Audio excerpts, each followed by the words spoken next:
الحمد لله نحمده ونصلي على رسوله الكريم اما بعد فاعوذ بالله من الشيطان الرجيم بسم الله الرحمن الرحيم فمن زحزح عن النار وادخل الجنة فقد فاز وما الحياة الدنيا الا متاع الغرور وقال الله تعالى لو انزلنا هذا القرآن على جبل لرأيته خاشعا متصدعا من خشية الله وتلك الامثال نضربها للناس لعلهم يتفكرون۔ آج رمضان المبارک کی آخری رات ہے، کیونکہ اس دفعہ 29 روزے ہوں گے۔ اب آپ سوچیں جب 30 ہوتے ہیں تو 29 ہوتے ہیں، تو جب 29 ہی ہوں تو پھر تو 29 ہی ہوں گے۔ گہری بات ہے جو سمجھ میں نہیں آئی ہوگی۔ جب 30 روزے ہوتے ہیں تو ہمارے یہاں 29 ہوتے ہیں، تو اب تو ہیں ہی کتنے؟ 29، تو اب تو کنفرم آخری ہی رات ہے۔ رمضان سے ہمیں کیا سبق ملتا ہے؟ یہاں بہت سے لوگوں نے تراویح پڑھی، ماشاءاللہ پوری مسجد بھری ہوئی تھی۔ جب ہم مایوسی کی دنیا میں جاتے ہیں، باہر کی دنیا میں جاتے ہیں، اتنا کچھ اسلام کے خلاف ہر سطح پہ بولا جا رہا ہے، پھر بے حیائی دیکھیں آپ میڈیا پہ، جو بے حیائی کا ایک طوفان ہے، ڈرامے، فلمیں، ٹک ٹاک پہ جو طوفان بدتمیزی، ہماری یونیورسٹیوں میں اسلام کے علاوہ سب کچھ، تو ایک مایوسی ہوتی ہے، ایسا لگتا ہے کہ اسلام دنیا سے ختم ہو رہا ہے۔ لیکن دوسری طرف جب آپ مسجدوں میں آؤ، فرض نماز پڑھنا آج مشکل ہے، اور تراویح کتنی لمبی لمبی رکعتیں ہوتی ہیں، اس میں کیسے پابندی سے، میں دیکھ رہا تھا لوگوں کے چہروں کو نا، تو بڑا حوصلہ ملتا ہے بھائی، اللہ کی عبادت کرنے والے بھی ابھی مارکیٹ سے شارٹ نہیں ہوئے، چاہے رمضان 29 کا ہو چاہے 30 کا ہو، عبادت کرنے والے بھی ابھی کم نہیں ہیں، بہت لوگ ہیں۔ تبھی قرآن کہتا ہے وَلِلَّهِ يَسْجُدُ مَن فِي السَّمَاوَاتِ وَمَن فِي الْأَرْضِ، جو کچھ آسمانوں میں، جو مخلوق اور زمین میں ہے، سب اللہ کو سجدہ کرتے ہیں۔ کچھ لوگ ایسے ہیں جن پر بدبختی ثابت ہو چکی ہے۔ دیکھو ہم نے اللہ کو دیکھا نہیں ہے، ہم نے محمد صلی اللہ علیہ وسلم کو اپنی آنکھوں سے دیکھا نہیں ہے۔ قرآن میں سورہ آل عمران میں اللہ نے نیک لوگوں کی جو علامتیں بیان کی ہیں، نیک لوگوں کی، اچھے لوگوں کی، وہ علامتیں کیا ہیں؟ فرمایا ان فی خلق السماوات والارض واختلاف اللیل والنہار لآیات لأولی الالباب۔ کچھ لوگ ایسے ہوتے ہیں جن میں غیرت نہیں ہوتی، وہ اس کائنات کو جب دیکھتے ہیں، دن اور رات کا آنا جانا، آسمان سے بارشوں کا برسنا، زمین سے تناور درخت کا پیدا ہونا اور درخت میں پھل کا لگنا، تو وہ کیا کرتے ہیں؟ ان تمام چیزوں کو دیکھتے ہیں اور ان تمام نعمتوں سے فائدہ اٹھاتے ہیں۔ یہ نعمتیں کون دے رہا ہے، کس نے پیدا کی ہیں، انہیں اس سے کوئی غرض بولو نہیں ہوتی، کہتے ہیں ایسی کی تیسی۔ انہیں دودھ پینے سے، دودھ سے بنی ہوئی چیزیں کھانے سے مطلب ہے، یہ دودھ کون پیدا کرتا ہے، کیسے پیدا کرتا ہے، انہیں اس سے کوئی مطلب نہیں۔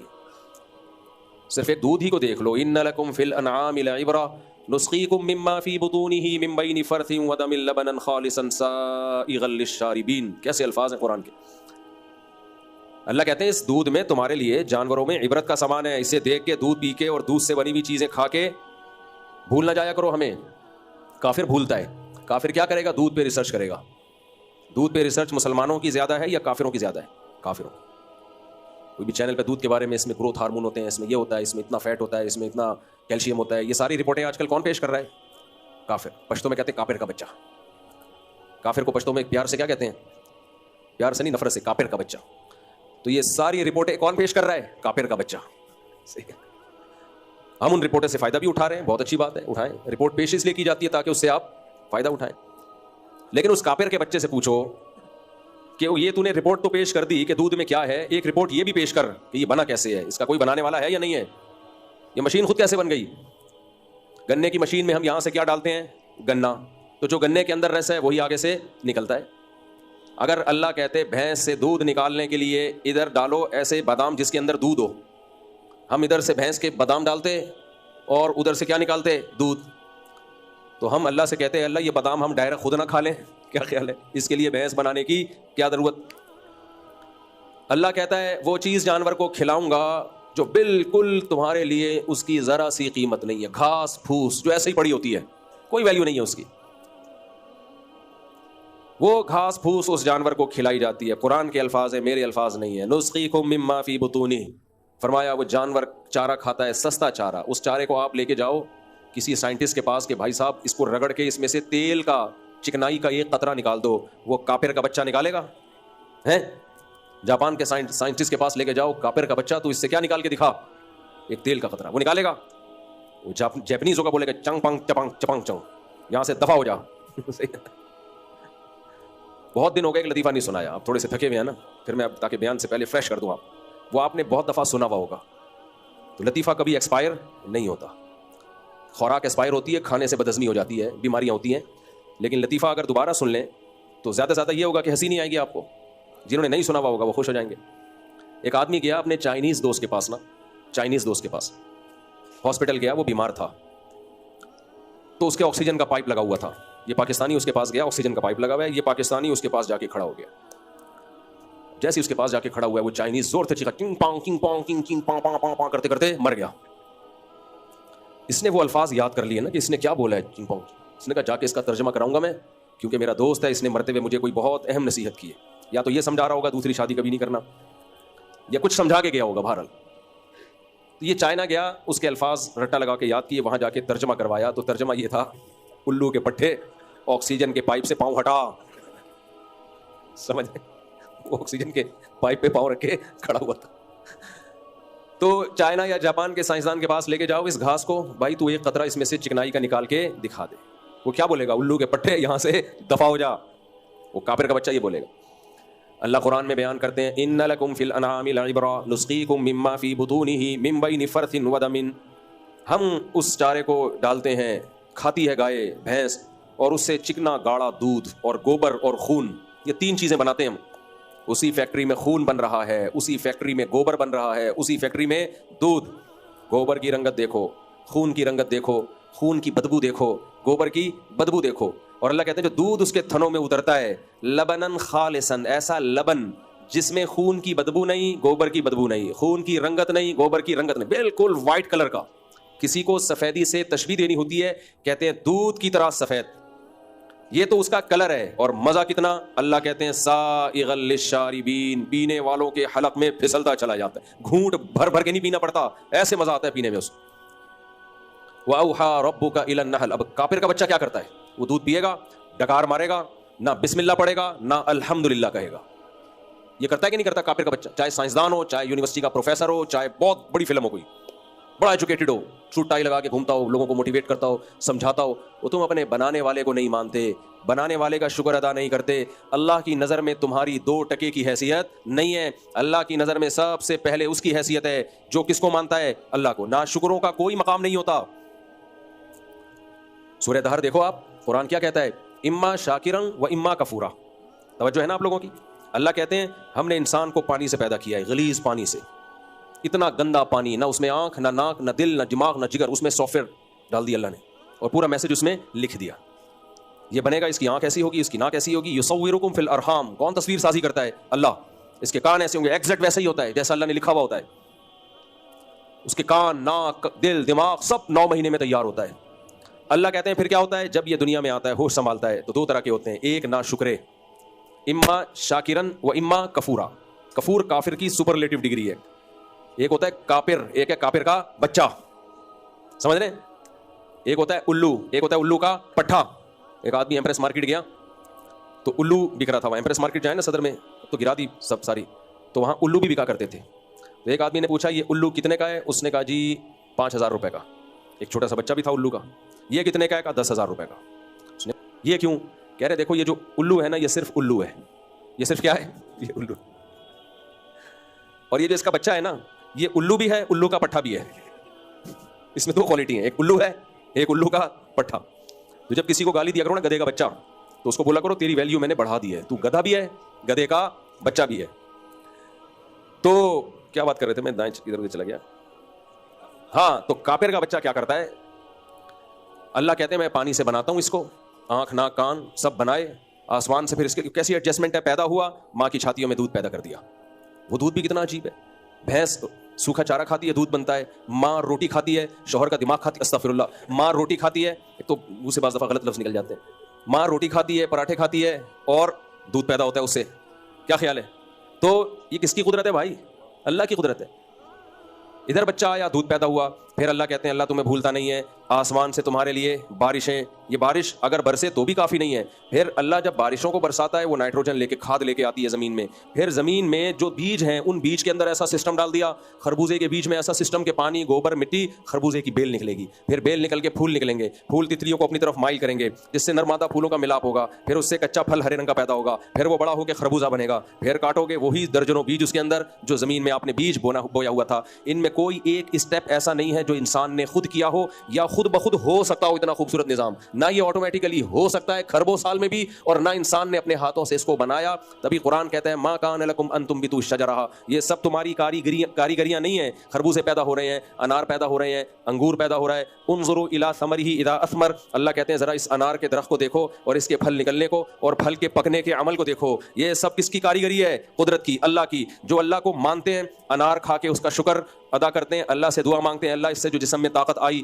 وہ طاقت اپنی مرضی کے خلاف استعمال مت کروانا. اے اللہ تو نے جانوروں کو چارہ کھلا کے گوشت پیدا کیا, لکم فیہا منافع ومنہا تاکلون, تو نے کہا ان جانوروں کا گوشت تم کھاتے ہو. اے اللہ اس گوشت سے جسم میں جو طاقت آئے گی وہ طاقت اپنی مرضی کے خلاف استعمال مت کروانا. پھر اللہ کہتے ہیں قل ارأیتم ان اخذ اللہ سمعکم وابصارکم وختم علی قلوبکم من الہ غیر اللہ الم نجعل لہ عینین, یہ آنکھیں کس نے بنائی؟ اللہ کہتا ہے یہ آنکھیں جسے کاپی کی ہے تمہارے ڈیجیٹل کیمروں نے. یہ ڈیجیٹل کیمرے جو کاپی ہیں اس اوریجنل آنکھ کے, یہ کاپی کروڑوں خربوں سال میں خود بخود نہیں بن سکتی. جو اوریجنل آنکھ کا کیمرہ ہے یہ خود بخود کیسے بن گیا؟ یہ خود بخود نہیں بنا. الم نجعل لہ عینین, اللہ کہتے ہیں یہ دونوں کیمرے کس نے لگائے تمہاری کھوپڑی میں؟ اللہ نے. ماں کے پیٹ میں یہ ایڈجسٹ کیے گئے ہیں, کوئی مزدور نہیں بیٹھا ہوتا وہاں فٹنگ کر رہا ہو, اور اگر مزدور بیٹھا ہوتا نا تو فٹنگ خراب کر دیتا, کیونکہ ورنیل کیلیپر نہیں ہے, کوئی اسکیل نہیں ہے اس کے پاس اتنے تمیز سے ایڈجسٹ کرنے کے لیے. تو ایسی زبردست ایڈجسٹمنٹ ہو رہی ہے. آنکھوں میں بینائی آ رہی ہے, کانوں میں سماعت آ رہی ہے, دماغ میں سوچنے کی طاقت آ رہی ہے. یہ ساری کی ساری طاقتیں دینے والا بھی اللہ, اور اللہ کہتا ہے میں چاہوں تو یہ طاقتیں تم سے چھین بھی لوں. تو جو شکر گزار ہوتے ہیں, عقل مند ہوتے ہیں, وہ کہتے ہیں اللہ یہ آنکھیں تو نے دی, یہ کان تو نے دیے, بولنے کی طاقت تو نے دی, سونگنے کی طاقت تو نے دی, چلنے کی طاقت دیکھو یہ گھٹنوں کا ایسے آٹومیٹیکلی سسٹم نہیں ہے, یہ جوڑ ایسے خاندانی طریقے سے جوڑے گئے ہیں. اب تک کسی روبوٹ کا ہاتھ ایسے نہیں بنایا جا سکا جو بالکل انسانی ہاتھ کی طرح اس میں موومنٹ ہو. اتنی زبردست یہ جوڑوں کی ایڈجسٹمنٹ ہے, نہ کوئی اسکرو ہے بھائی, نہ کوئی ایلفی ہے. موومنٹ کتنی خاندانی قسم کی ہے بھائی.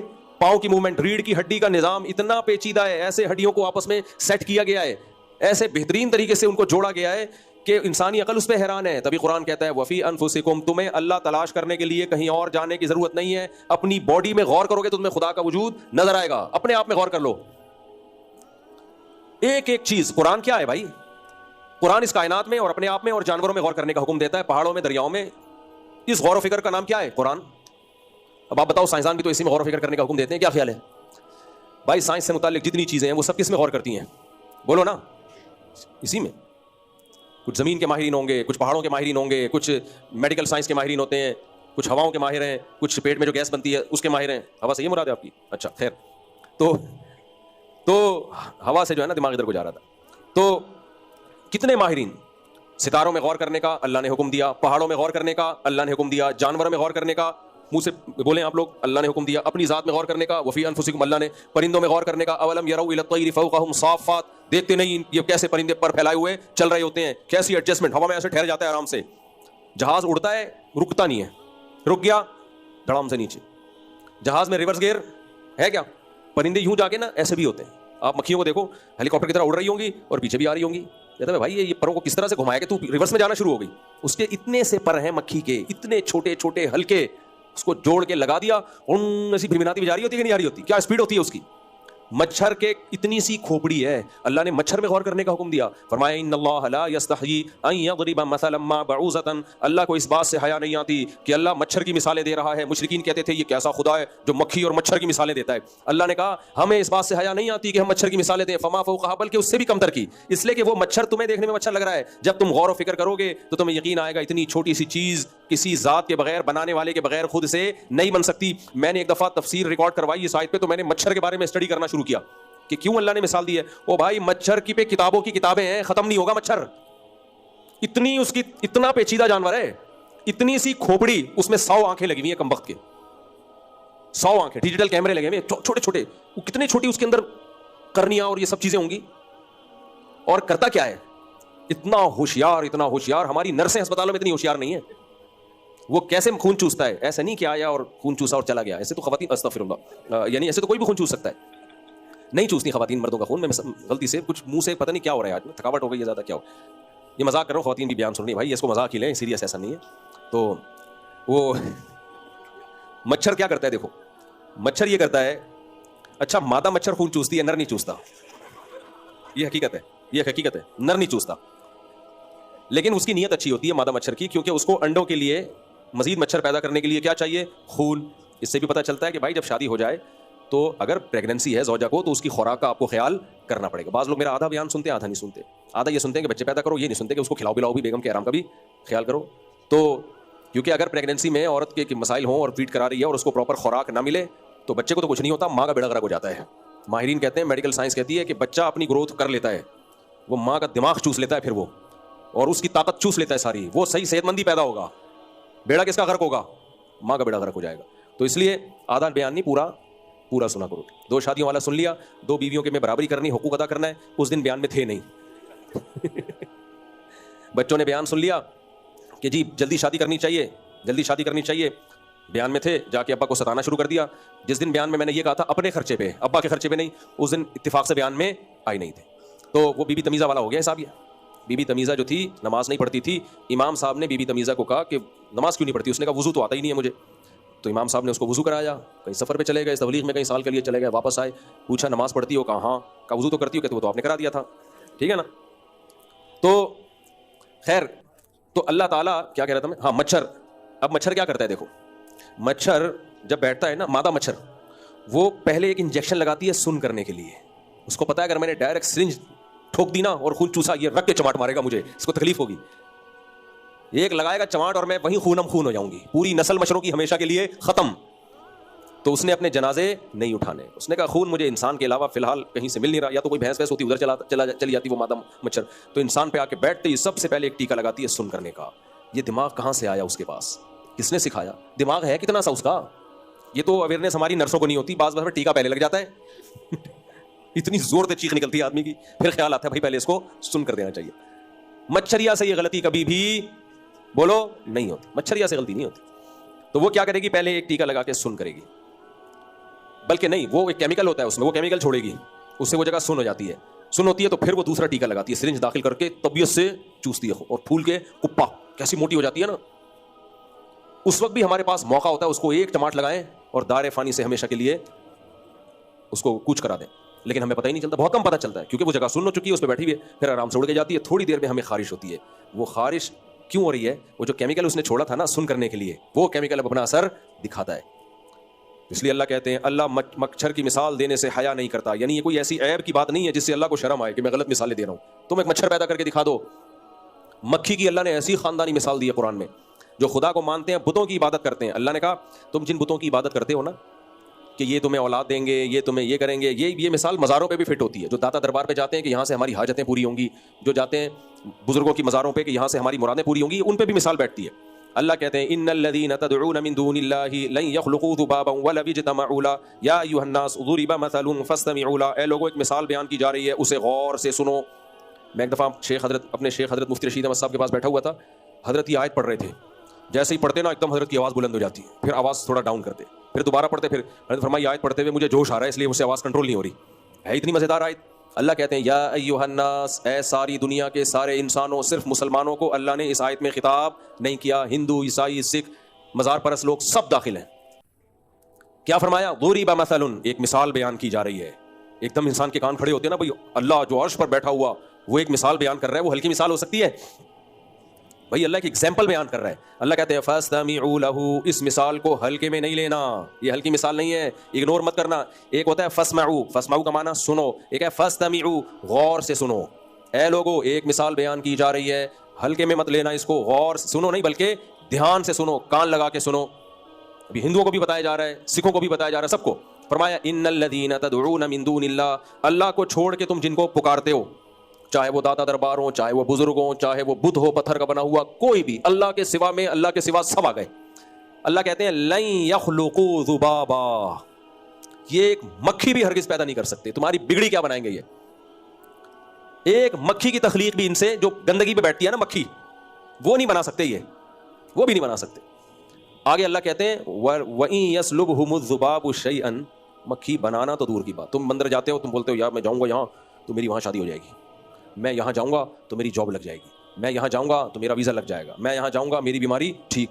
اللہ کہتے ہیں جن کے پاس تم جا رہے ہو مکھی بنانا تو دور کی بات, ان یسلبہم الذباب شیئا, مکھی ان سے کچھ لے کے اڑ جائے, لا یستنقذوہ من, اس سے چھڑوا نہیں سکتے. بیٹھے رہیں گے یوں کر کے, مٹھائی رکھی ہوتی ہے نا تو وہ مکھی لے کے اڑے گی, آپ چھڑوا کے دکھا دو. آپ بولو بھائی پیسے میں نے خرچ کیے مکھیوں کو کھلانے کے لیے, نہیں کیے. تو اللہ کہتے ہیں اپنے اس معبود سے پوچھو, اس خدا سے پوچھو, پوچھو گے تو جواب نہیں ملے گا. الہم ارجل یمشون بہا, اللہ کہتے ہیں ان کے پاؤں ہیں جن سے یہ جائے گا مکھی پکڑنے کے لیے, ہے چل ہی نہیں سکتا. تو نہ آنکھ دیکھنے کی طاقت, نہ کان میں سننے کی طاقت. خیر, تو اللہ تعالیٰ نے قرآن میں مثالیں دی پہاڑوں کی, قرآن میں مثالیں دی زمین کی, قرآن میں مثالیں دی دریاؤں کی, چشموں کی, کیسے چشمے زمین میں جاری کر دیے. ادھر توجہ رکھیں بھائی. قرآن میں اللہ نے مثالیں دی بارشوں کی, قرآن میں اللہ نے مثالیں دی انسان کی, آنکھ کی, کان کی, دل کی, کتنی مثالیں دی ہیں قرآن میں. تو کافر کا بچہ کیا کرتا ہے؟ کافر کا بچہ لائف کو انجوائے کرتا ہے, ان تمام نعمتوں سے لطف اندوز ہوتا ہے. اللہ نے میاں بیوی کی مثال دی کہ عورت کے لیے ہم نے مرد کو بنایا, مرد کے لیے ہم نے عورت کو بنایا, دونوں کی ایک دوسرے کے بغیر زندگی کیسی پھیکی ہوتی. سوچو آدمی ہوتے دنیا میں, عورت نہ ہوتی تو شادی نہ ہوتی. نہ غفار کو وسیم پسند آتا, نہ وسیم کو جمشید پسند آتا. کچھ جمشید کو پسند آنے والی چیز ہے میرے اور آپ کے لیے نہیں ہے, عورت کے لیے ہے. ہو سکتا ہے اس کا جمشید پہ دل آ جائے, جمشید بھائی کو بیٹھے ہوں تو پیش کی معذرت. تو اسی طرح عورت کے لیے عورت میں اٹریکشن نہیں ہے, عورت کے لیے عورت میں, اگر سب عورتیں ہی عورتیں ہوتی ان کی زندگی بھی کیا ہوتی, پھیکی. تو اللہ نے جوڑے پیدا کیے, یہ کس کا احسان ہے؟ تاکہ ہماری زندگی میں ایک لطف والی زندگی ہو, ہماری محبتیں ہوں, پھر اولاد ہو. جعل لکم من انفسکم ازواجا, اللہ کہتے ہیں ہم نے جوڑے پیدا کیے اور پھر ان جوڑوں سے تمہیں اولادیں دیں, پھر اولادوں سے آگے اولادیں دیں. اللہ پوتے نواسوں تک جاتا ہے, بڑھاپے میں پوتے نواسے بھی چاہیے انسان کو. تو کافر کا بچہ ان سب نعمتوں سے فائدہ اٹھاتا ہے اور ان نعمتوں کو خدا کی طرف منسوب بولو نہیں کرتا, تبھی تو کافر کا بچہ ہے. تبھی تو اللہ نے اس کے لیے کیا بنائی ہے, جہنم. کلما القی فیہا فوج سألہم خزنتہا, اللہ کہتے ہیں جب ان کو اٹھا کے ہم جہنم میں پھینکیں گے تو فرشتے کہیں گے الم یاتکم نذیر, کیا تمہیں اس آگ سے ڈرانے والا کوئی نہیں آیا؟ وہ کہیں گے بلا قد جاءنا نذیر, آئے بھائی پیغمبروں کی تعلیمات پہنچی, علماء کے ذریعے, کتابوں کے ذریعے پیغمبروں کی دعوت پہنچی. فکذبنا وقلنا ما نزل اللہ من شیء, ہم نے کہا اللہ نے آسمان سے کچھ بھی نازل نہیں کیا. اللہ نے اپنے بندوں کو ہدایت کے لیے کچھ بھی نہیں, سب جائز ہے, کوئی کچھ حرام حلال کچھ نہیں ہوتا. یہ مولویوں کی باتیں, یہ کاروبار جائز ہے, یہ کاروبار ناجائز ہے, یہ لیگل ہے, گرل فرینڈ ایلیگل ہے, شادی سنت ہے, یہ سب مولاناؤں کی باتیں ہیں. بھائی لائف آپ کا پرسنل مسئلہ ہے, آپ شادی کرنا چاہو, گرل فرینڈ رکھنا چاہو, آپ شراب پینا چاہو یا آپ کولڈ ڈرنک پینا چاہو یا دودھ کی بوتل پینا چاہو یا دودھ پتی پینا چاہو یا گٹکا کھانا چاہو, ہاں گورنمنٹ اگر پابندی لگا دے تو پھر ٹھیک ہے. جب تک گورنمنٹ پابندی نہ لگائے تو خدا کی گورنمنٹ کوئی گورنمنٹ ہے ہی نہیں, خدا کا کوئی اصول اور ضابطہ ہے ہی نہیں. تو مسلمان کیا ہے بھائی؟ اللہ کہتے ہیں دو طرح کے لوگ ہوتے ہیں, ایک ناشکرے اور ایک شکر گزار. شکر گزار کیا کرتے ہیں؟ شکر گزار ہر نعمت پہ اللہ کو یاد رکھتے ہیں. ہر نعمت پہ کس کو؟ اللہ کو. نعمت شروع کہاں سے ہوتی ہے؟ بچہ پیدا ہوتا ہے تو اس کو زندگی ملی, تو اب وہ تو چھوٹا ہوتا ہے نا, وہ کیا ہوتا ہے؟ چھوٹا. تو اللہ نے اس کے ماں باپ کو کہا شکرانے میں عقیقہ انگریز کرتا ہے. عقیقہ فرض نہیں ہے, کسی کے پاس گنجائش نہیں ہے تو کچھ بھی تھوڑا بہت صدقہ خیرات کر دے. اس کے کان میں اذان, یہیں سے ہم کس کے حکام کو فالو کرنا شروع کرتے ہیں؟ اللہ. پھر جب بولنا شروع کرتا ہے اللہ کہتا ہے سب سے پہلے اس کو کون سکھاؤ؟ اللہ. سب سے پہلے بچے کو ہم نے کیا سکھانا ہے؟ لا الہ الا اللہ, اللہ کے سوا کوئی عبادت کے لائق نہیں, اور محمد صلی اللہ علیہ وسلم اللہ کے نبی. ہمارا مذہب کیا ہے؟ یہ بچے کو سکھانا ہے اسلام.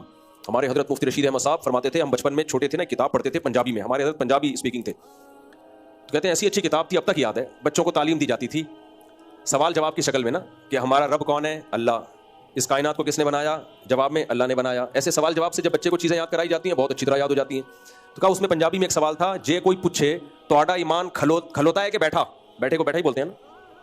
توڑا ایمان کھلوتا ہے کہ بیٹھا؟ تو جواب کیا ہے؟ بیٹھا. کیوں؟ کھلوتا ہوگا تو کہیں ٹر نہ بن جائے. اگر کھڑا ہوا ہوگا نا ایمان, بیٹھا ہوا آدمی کے لیے کہیں جانا مشکل ہوتا ہے, پہلے وہ اٹھے گا پھر چلے گا نا. جو چلا ہوا آدمی 2 منٹ میں غائب, جو کھڑا ہوا آدمی ہے پہلے سے 2 منٹ میں مارکیٹ سے, تبھی تو کہتے ہیں ابھی تو یہیں کھڑے تھے, کہاں گئے. لیکن جب بیٹھے ہوئے ہوں تو بھائی ایسا مشکل ہوتا ہے, پہلے بیٹھے ہوئے تو پہلے اٹھیں گے.